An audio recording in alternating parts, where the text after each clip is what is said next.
I'm one of most unlikely stand-up comics. I can't stand up, and I don't speak a word. I got into this industry completely by accident.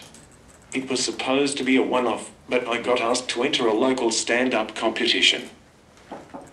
Things blew up from there. I was on 7 Sharp, and got 4,000 likes for my Facebook page due to this appearance. I also performed in Auckland. Performing in the arts can be an opportunity for us to increase visibility of people with disabilities, and also dealing with the media. For example, I like to correct journalists when they say that I suffer from cerebral palsy. I think that using my position, so I can let journalists know not to use language that enforces the idea that we should be pitied is worthwhile. It is my purpose to entertain, not to teach. However, sometimes you just naturally find yourself doing both. On suggestion, you can form comedy around an annoying perception people have. It's a good way to crush it. For example, when people talk to me slowly, I say I'm not sitting on a giant hearing aid. As much as I like talking about myself, let's talk about getting us into acting.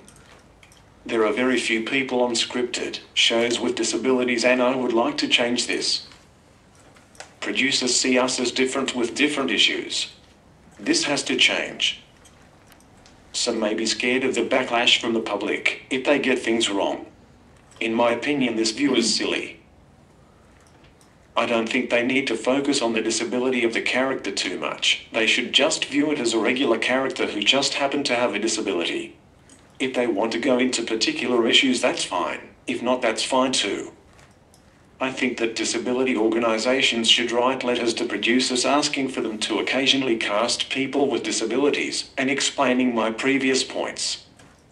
Visibility in the media will be a big help in knocking down people's perceptions of disability. People deal best with what they know, so let them get to know us. You are not necessarily limited to TV either. You can publish your own scripted shows through YouTube, either individually or as a group. Who knows, you may get discovered. I'm not into telling people what to do, so if you want to perform without being an advocate, that's totally fine. It's your life. In comedy, I am not in the business of being an advocate.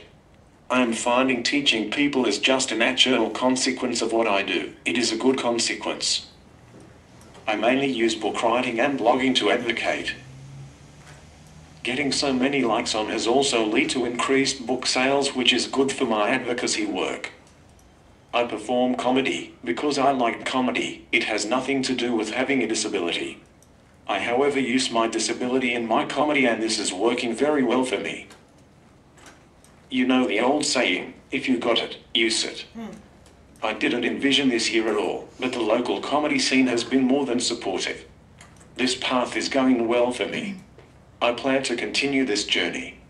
I really think that I could see the world with this.